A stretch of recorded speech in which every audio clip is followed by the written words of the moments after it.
ఆ blood samples ద్వారానైనా report బయట పెట్టండి అని పోలీసుల్ని మీరెందుకు ఇప్పుడు ఎంతగా గొంతు రేస్ చేస్తున్నారు, అడుగుతున్నారు న్యాయం కావాలని మీ పరంగా మీరు మీ వర్షన్లో అడుగుతున్నారు, న్యాయం కోసం పోరాడుతున్నారు.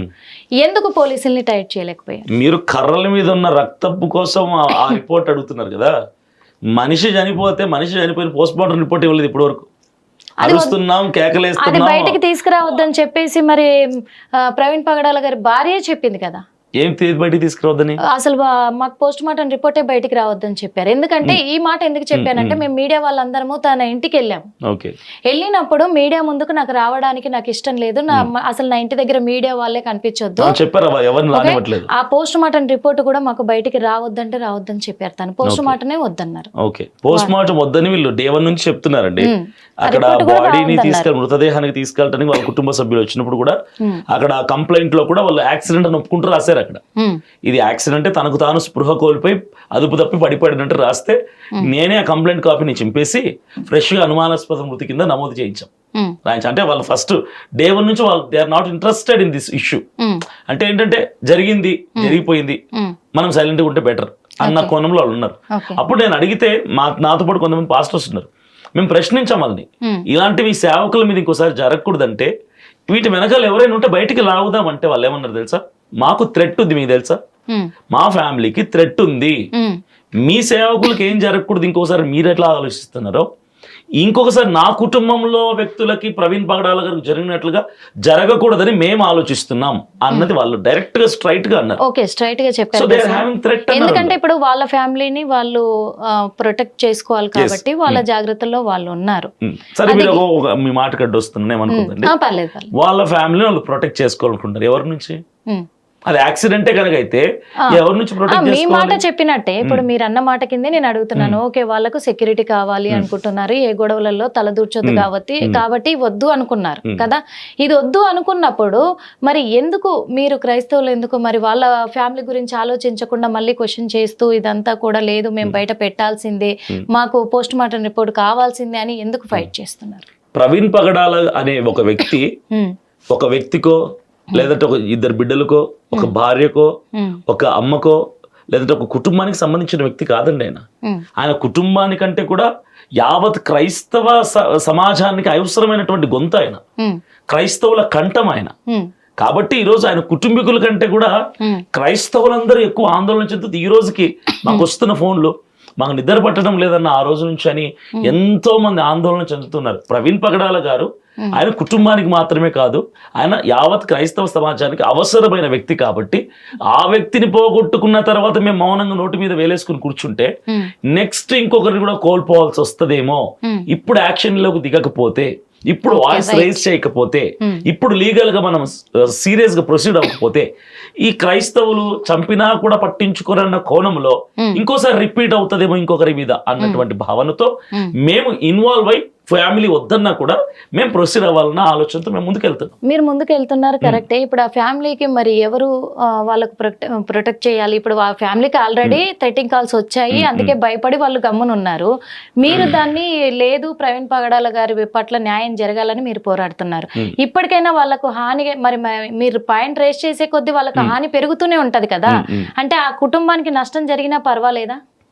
నేను అదే అంటున్నానండి, ఒక వ్యక్తి కోసం కాదు, ఇక్కడ టోటల్ క్రైస్తవ సమాజం కోసం చెప్తున్నాను నేను కూడా అక్కడ కుటుంబంలో ఒక వ్యక్తికి నష్టం జరిగేది కాదు మనం ఆలోచించాలి. ఇప్పుడు నేను కూడా అదే అంటున్నాను, క్రైస్తవులందరి కోసము మా మతం కోసం మేము పోరాడుతున్నాము అని చెప్పేసి మీరు అంటున్నారు.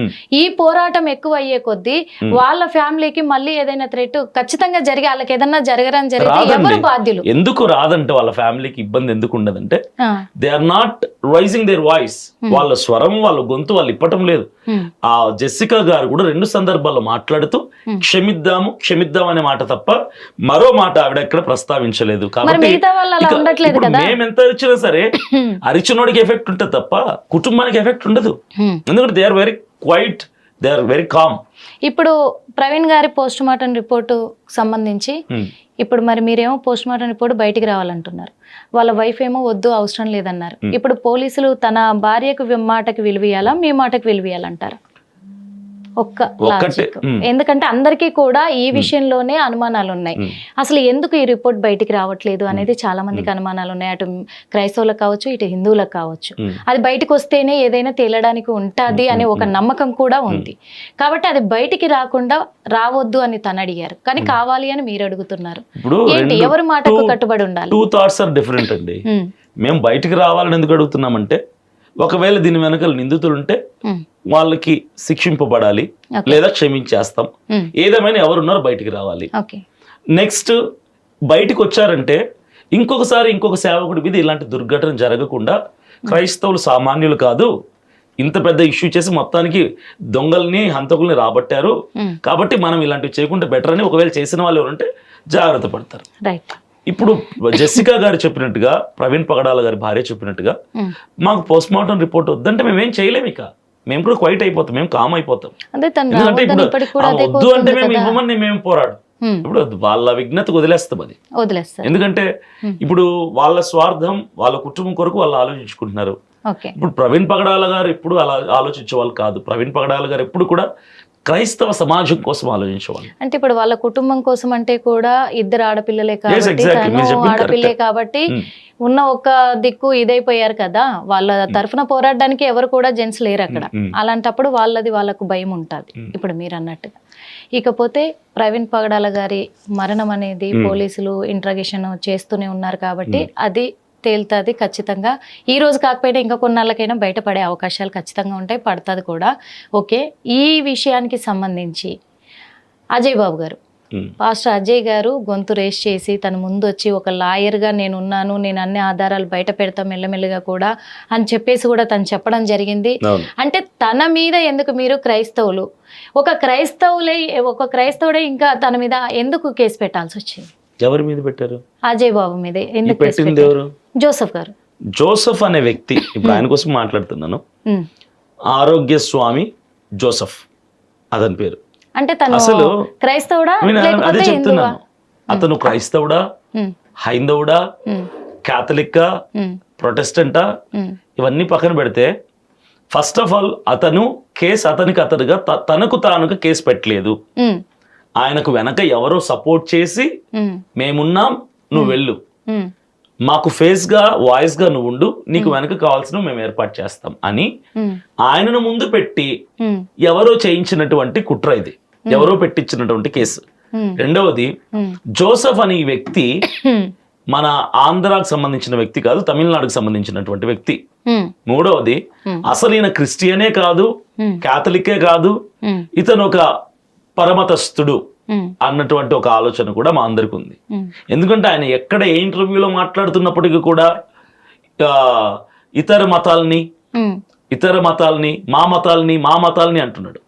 మా మతం అంటున్నాడు అంటే అర్థం ఏంటి? పరమతానికి చెందినవాడే కదా. ఇప్పుడు మన అన్న మాట అతను ఎక్కడ వాడుతున్నాడు. జోసెఫ్ గా ఎందుకు మారాల్సి వచ్చింది అంటే, జోసెఫ్ నుంచి ఆయన ఇటు ఆరోగ్య స్వామిగా మారాడా, లేకపోతే ఆరోగ్య స్వామి నుంచి జోసెఫ్ గా మారారా? ఇన్ని రోజులైతే మీకు క్రైస్తవుడనే తెలుసు కదా మీ అందరికి. ఇన్ని రోజుల నుంచి మాకు అతను తెలియదు అండి. అతని ఫేస్ ఎవరు కూడా తెలియదు అంటారా? అతని ఫేస్ మాకు తెలియదు, ఎవరికి తెలియదు. అతను ఒక అనామకుడు. ఇప్పుడు హీరో అయ్యే ఏదో మీడియా ముందు కెమెరాల ముందర వచ్చి మాట్లాడుతున్నాడు. ఈ రోజు అతను చేస్తున్న వ్యాఖ్యలన్నీ కూడా తప్పుడు వ్యాఖ్యలే. అతనికి సరిగ్గా మాట్లాడటం కూడా చేత కావట్లేదు. అతని వెనక ఎవరో కొంతమంది గ్యాంగ్ ఉండి చేయిస్తున్నారని క్లియర్ ఖచ్చితంగా ఉంది. ఉండి అతనితో కేసు పెట్టించారు, ముందుకు నడిపిస్తారు. ఇది కూడా అనుమానమా లేకపోతే కన్ఫర్మ్ గా చెప్తున్నాను. ఆధారాలు లేవు, కానీ అతని మాట, అతని విధానం అన్ని చూస్తే అర్థమవుతుంది. అతను నేను మాట్లాడాను. ఏమన్నారు మీరు మాట్లాడితే? కేసు విత్డ్రా చేసుకోమన్నాము, కాంప్రమైజ్ అవ్వమని చెప్పాము. ఇవన్నీ ఆ తప్పుడు ఆరోపణలు ఎందుకు చేస్తున్నారన్నాం. సరే కూర్చొని మాట్లాడుకుందాం, కాంప్రమైజ్ అవుతాను, విత్డ్రా చేసుకుంటాను అని కూడా అతను. హిట్ టీవీ యాప్, ఇందులో short news, live news, entertainment shows, movies, digital magazines తో పాటు మీ జిల్లా వార్తలను కూడా ఫ్రీగా చూడొచ్చు. ఇంకెందుకు ఆలస్యం, వెంటనే హిట్ టీవీ యాప్ ని డౌన్లోడ్ చేసుకుని ఫ్రీగా ఎంటర్టైన్మెంట్ పొందండి. Hit TV app. Hit TV app. Please download hit TV app. Hit TV app ని ఫ్రీగా డౌన్లోడ్ చేసుకుని ఎంజాయ్ చేయండి. మీకు నచ్చిన ఎంటర్టైన్మెంట్ కోసం హిట్ టీవీ యాప్ ని ఫ్రీగా డౌన్లోడ్ చేసుకుని ఎంజాయ్ చేయండి. హిట్ టీవీ యాప్ ని డౌన్లోడ్ చేసుకుని ఆస్వాదించండి, ఆశీర్వదించండి. ఇంతమంది సెలబ్రిటీలు హిట్ టీవీ యాప్ ని డౌన్లోడ్ చేసుకోండి అని చెప్తున్నారంటే ఎంత మంచి యాప్ ఆలోచించండి. అమెరికా అమెరికా అమెరికా అమెరికాలో చదవాలనుకునే వాళ్ళకి విశ్వసనీయమైన పేరు మన శౌర్య consultancy. UK Law 1 Year Masters. UK Law 1 Year Masters. 2 years work permit up to 5 years visa. Contact Saurya Consultancy. Contact 89851 89851.